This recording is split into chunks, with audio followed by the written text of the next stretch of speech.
Plume et Cérisol.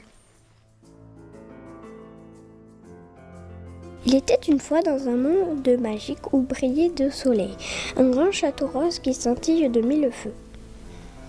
Il possède 3 tours. Sur chacune d'elles, on peut voir des éclats de soleil, des diamants et des pierres précieuses sur les murs. Les fenêtres sont ornées de paillettes de toutes les couleurs. La porte est immense et rouge. Le pont-levis s'actionne grâce à une formule magique. Il faut dire « Yapi, Safalia, Mustiki, ouvre-toi ».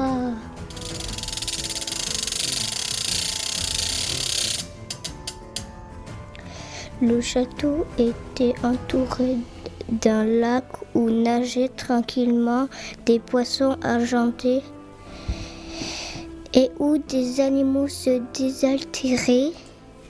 Derrière le château, il y a une grande forêt.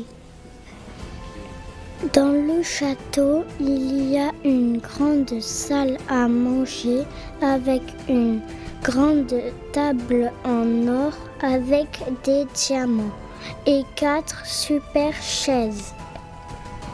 Plume et Cérisol s'y retrouvent pour le dîner. Il y a aussi une belle horloge et au fond de la salle, un tableau d'un prince mystérieux. Au plafond, un énorme lustre est suspendu. Il est orné de 10 bougies. Dans ce château vit une fillette née avec 2 dents pointues. C'est un vampire. Elle est habillée d'un body où sont dessinés ses 2 dents pointues et un bonnet bleu. Elle porte des bottes et une cape. Elle suce tout le temps une tétine rose. Elle s'appelle Plume. Plume a le pouvoir du feu. En effet, grâce à sa tétine, elle peut allumer ou éteindre un feu. Elle n'a pas besoin d'allumettes. Elle peut s'éclairer dans le noir, se chauffer lorsqu'il fait froid et même mettre son chaudron à cuire. Plume ne vit pas seule dans le château.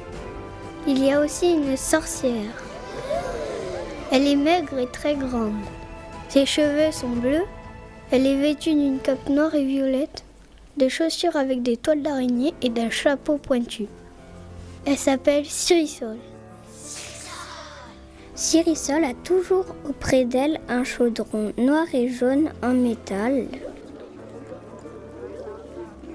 Le chaudron contient une potion magique confectionnée avec des yeux de grenouille, du pipi de rat, du sang d'écureuil, des boyaux, des poils de chauve-souris et des os de dragon. Un soir, Cérisol et Plume sont en train de dîner. Au menu, de la pizza, des hamburgers, des spaghettis bolognaises, de la salade et un dessert, un énorme gâteau au chocolat. À côté de Cérisol, le chaudron contenant la potion est assis tout tranquille, prêt à s'endormir. Mais tout d'un coup, un bruit transperce la salle. Crac! Un énorme lustre se détache du plafond, tombe sur la table et écrase le délicieux repas. Cérisol, Plume et le chaudron ont juste le temps de s'écarter.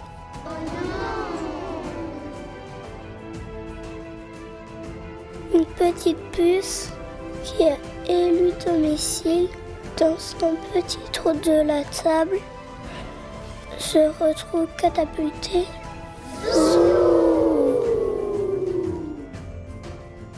En retombant, la puce frôle le chaudron magique et le chatouille.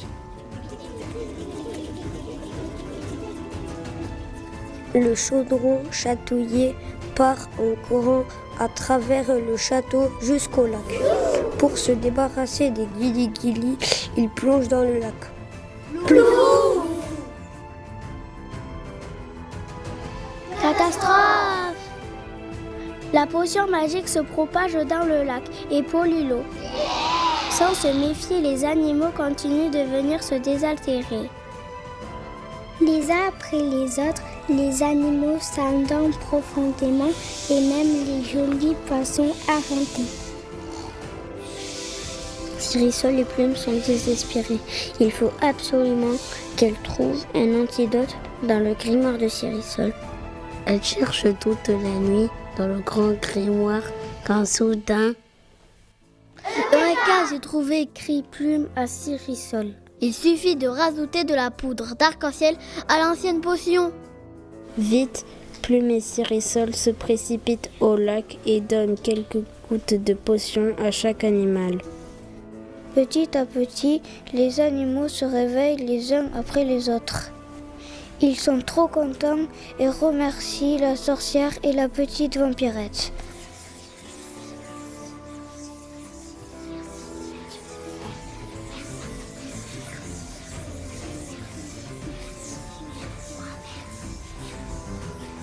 Tous ensemble, ils décorent la salle à manger de ballons, de guirlandes, cuisinent un succulent festin, de la musique pour danser.